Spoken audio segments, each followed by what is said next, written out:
What is up? How you doing? Been a long time. Been a long time. But we're back again, in the car, driving to the gym, stuck at lights, stared at by people who don't know what I'm talking to. It's a good time. Now, I wanted to address something that I actually got asked by someone recently, being someone who is, as you probably all know, whether you like it or not, warning, just straight up, this is going to be a watch-related video, little watch-related rant, but I got asked by someone, hey, what is the difference between a fashion watch and a luxury watch? And if I want to get into luxury watches, what's the first watch I should get? And that's a pretty, it's a pretty interesting question, because not all luxury watches are not fashion watches, and vice versa. Like these categories, like if you buy yourself a fashion watch and someone buys themselves not a fashion watch, it doesn't mean that they got not a luxury, like they didn't just buy a luxury watch, because there are some watches that are not fashion watches that are not luxury watches. So like everyone just switched off right there, but like they're not the only two sort of categories. What people mean by fashion watches are things like Armani, Boss, Diesel, MVMT, movement watches, Daniel Wellington, fucking Daniel Wellington. Those are fashion watches, right? And the last one in particular is a fucking awful example of a watch. And basically, and I'm not saying this is the case all the time, because it's not totally uncommon for a fashion watch to occasionally branch out and produce something that isn't luxury, but falls into the category of a serious timepiece. It's just unusual. So a fashion watch will generally be Chinese made. They might have a cheap Chinese quartz movement in there. For people who don't know, quartz means that basically it's the opposite of mechanical. It's battery powered.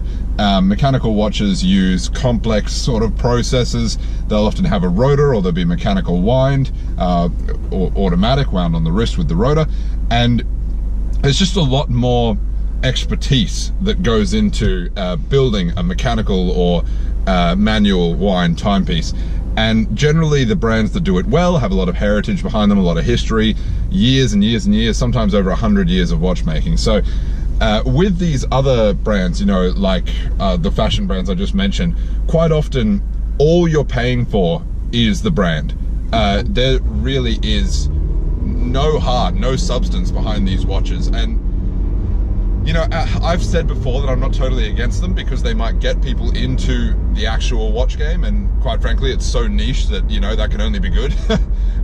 But there's, you know, the watch itself may be worth $20, like all the components, you know, the imported Chinese battery movement, the materials, the assembly, and they'll sell it for $500 to $600, you know, because you're paying for, oh, this is my Armani watch, you know. And if that's all you want, that's fine. If you just want it to complement your you know, suit or whatever the hell you've gotten, that's okay. But let me tell you, anyone who knows anything about you know, haute fashion, so to speak, with a not whore, haute, will know that watch is just a piece of shit. Like this, horologically speaking, it has no heart.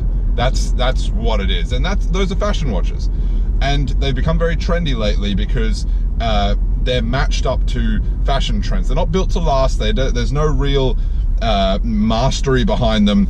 They are built as a dress for your wrist. And you know what? As I said, I don't like them myself. Hate them, especially if they're a certain brand. But you know, it is what it is, and these people may later transition into something a little more serious. Now, entry-level watches, excuse me, I'm about to cough. You're welcome. Entry-level watches are not the same as luxury watches just because they're not fashion watches. So take this for example. This is a Seiko Prospex watch that I bought. I didn't actually buy it. I got it, hit a dealer with a bundle prospect, and I ended up getting it for free with my Oris Hammerhead, which was sort of entry-level luxury piece that I got. So this was just a bonus, but this is not a fashion watch, okay? This is, even though it's a Seiko, it's actually solar powered, but it's solar quartz, so it's not mechanical. It is a very entry-level watch, but still not a fashion watch. This is, Seiko have a, they're very big in the history of watches, especially bringing in quartz and the, anyway, that's a different story. But Seiko watches are, as a general rule of thumb, not fashion watches. There's actual, you know, development, technicians, they have master watchmakers, you know, and it's, look at the Grand Seiko, some of the nicest Japanese watch movements that, you know, that we've seen. So accurate, you know, keeping so much power reserve. You know, the company itself has a big horological history.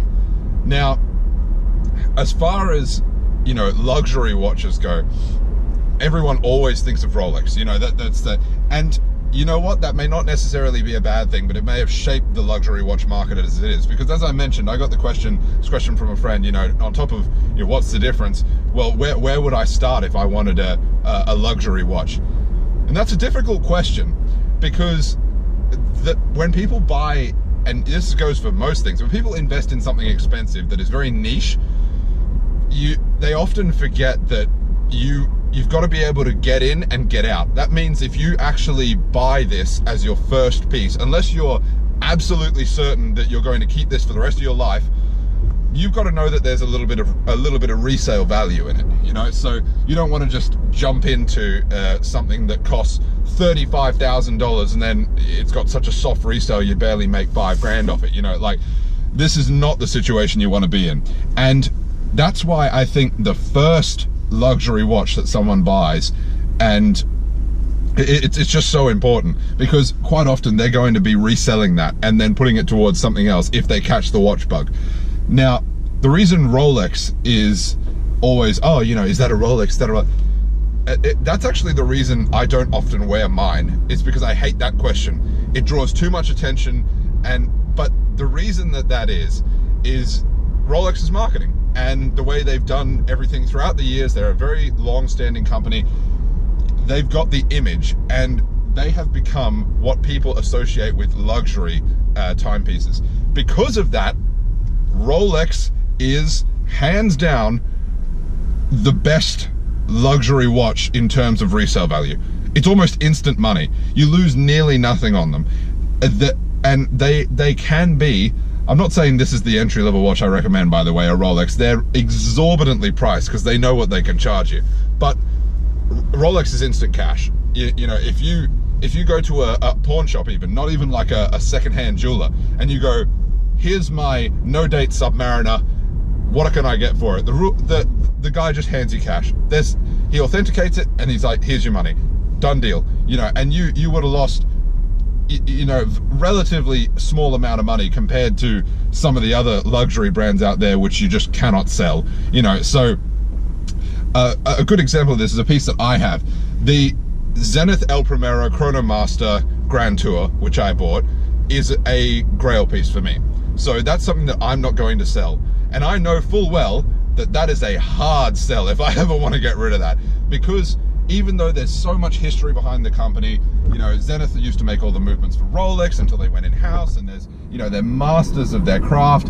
You know, they don't have the publicity and they don't have the brand recognition that Rolex does, and they're a hard sell. So if I was to ever get rid of that watch, I may take a bit of a dive in terms of resale value.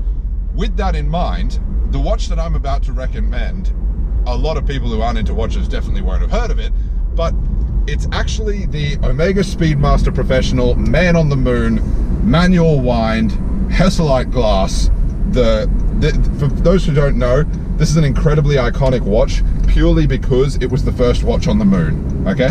So when Omega saw that this is now, it's become massively successful since then, they've released a whole bunch of different versions of it. You don't want the automatic version with the rotor, because that doesn't make any fucking sense, all right? In the spacecraft, there's no gravity, so nothing winds your watch. You have to have a manual wind so it's authentic. buying an authentic piece as close to the original is always going to be best. The manual wind was so they can actually wind it by the crown to get around that gravity issue. Hesalite glass as well, you don't want anything else because, as I said, you want it as close to the original as possible. Something like that, which would retail US for anywhere between 3 to 4K, is a really, really good starting piece, because speedies are always desirable. Like, people just want them. They're just, especially the Man on the Moon and the manual wind Man on the Moon in the full size version, not the reduced. If you can get your hands on that, that is a solid investment. It's a very, very reasonably priced introduction to luxury time, and you know, quite frankly, it's a sexy watch. It is. You know, it's not everyone's cup of tea. I've been real close to pulling the trigger on one just because I could wear it as a sort of, it fits any situation. You know, you could wear it pretty much anywhere. It's not one of those watches that you want to be a safe queen about and just hoard it away in the safe. But honestly, if anyone there is looking about getting into luxury timepieces, Omega Speedmaster Professional, Man on the Moon, Hesalite glass, manual wind, thank me later.